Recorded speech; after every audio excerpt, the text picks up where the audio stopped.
पिछले कई दिनों से सियासी गलियारों में ये खबरें चल रही हैं कि सूरजभान सिंह, बाहुबली नेता सूरजभान सिंह अपनी पत्नी और भाई के साथ आरजेडी में शामिल हो सकते हैं। अब इसको लेकर बड़ी खबर सामने आ रही है। ऐसा कहा जा रहा है कि सूरजभान सिंह आरजेडी की टिकट पर चुनाव लड़ सकते हैं, लेकिन जो सस्पेंस है वो धीरे धीरे और गहराता जा रहा है। रालोसपा की बैठक हुई जिसमें कई बड़े जो चेहरे थे वो शामिल हुए। इस बैठक में कुछ फैसला तो नहीं हो पाया है, लेकिन ऐसा कहा जा रहा है कि महागठबंधन में जब सीटों का बंटवारा क्लियर हो जाएगा तभी कुछ फैसले हो सकते हैं।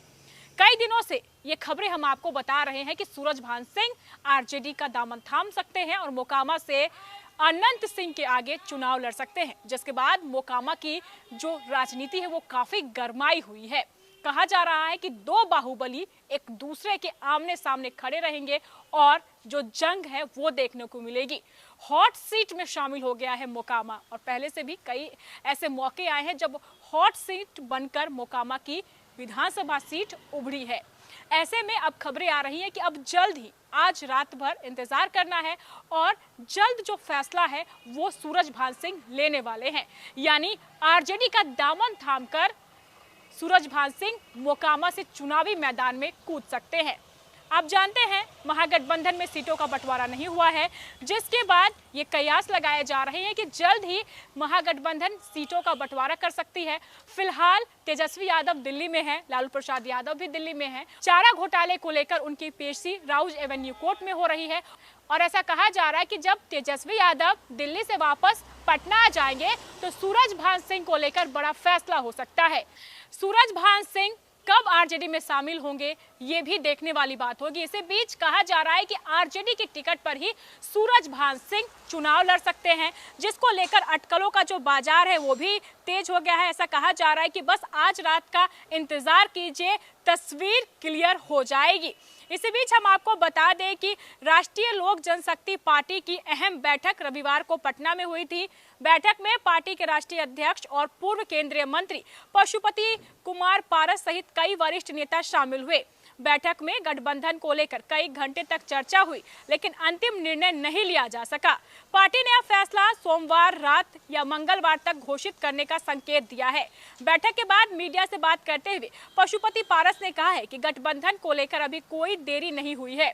उन्होंने कहा है कि महागठबंधन में सीट शेयरिंग अभी तक नहीं हुई है, जब फाइनल होगा तब हम निर्णय लेंगे। 17 अक्टूबर तक नामांकन की अंतिम तारीख है, इसलिए 14 अक्टूबर को तय करेंगे कि पार्टी का अगला रुख क्या होगा। पारस ने साफ किया है कि पार्टी जल्द ही अपने स्टैंड की घोषणा करेगी। उन्होंने यह भी कहा है कि वह सभी विकल्पों पर विचार कर रहे हैं, चाहे आरजेडी से गठबंधन करना हो, किसी तीसरे मोर्चे में शामिल होना हो या फिर अकेले चुनाव में उतरना हो। बैठक के बाद पूर्व सांसद सूरजभान सिंह से जब पत्रकारों ने पूछा कि क्या वे या उनके परिवार के सदस्य आरजेडी के सिंबल पर चुनाव लड़ेंगे, तो उन्होंने स्पष्ट कहा, ऐसा कोई फैसला नहीं हुआ है। मैं अभी भी राष्ट्रीय लोक जनशक्ति पार्टी में हूँ।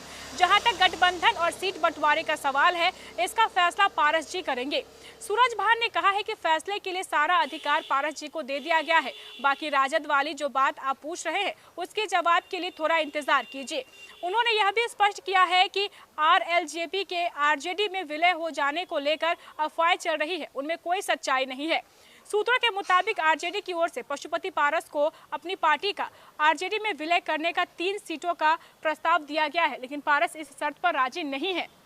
या फिर कल मंगलवार को जो फैसला है वो हो सकता है। ऐसे में ये देखना बेहद दिलचस्प होने वाला है कि क्या सूरजभान सिंह या उनके परिवार के किसी भी सदस्य को आरजेडी से टिकट मिलता है और चुनावी मैदान में आते हैं, क्योंकि कई दिनों से ये खबरें चल रही हैं कि सूरजभान सिंह अपनी पत्नी और भाई के साथ आरजेडी ज्वाइन कर सकते हैं और मोकामा से चुनाव लड़ सकते हैं।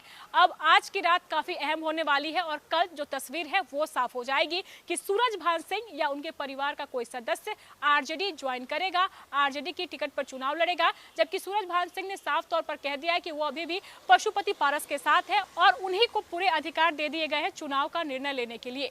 आयुष्मान भारत के तहत निशुल्क surgery Netaji Subhash medical college एवं हॉस्पिटल में जनरल सर्जरी, नेत्र surgery, ENT surgery, ortho surgery, प्रसूति एवं स्त्री रोग सर्जरी की सुविधा आयुष्मान भारत के तहत उपलब्ध है। साथ ही बीमा कंपनी के द्वारा इलाज की सुविधा। NSMCH, अम्हारा, बिहटा, पटना।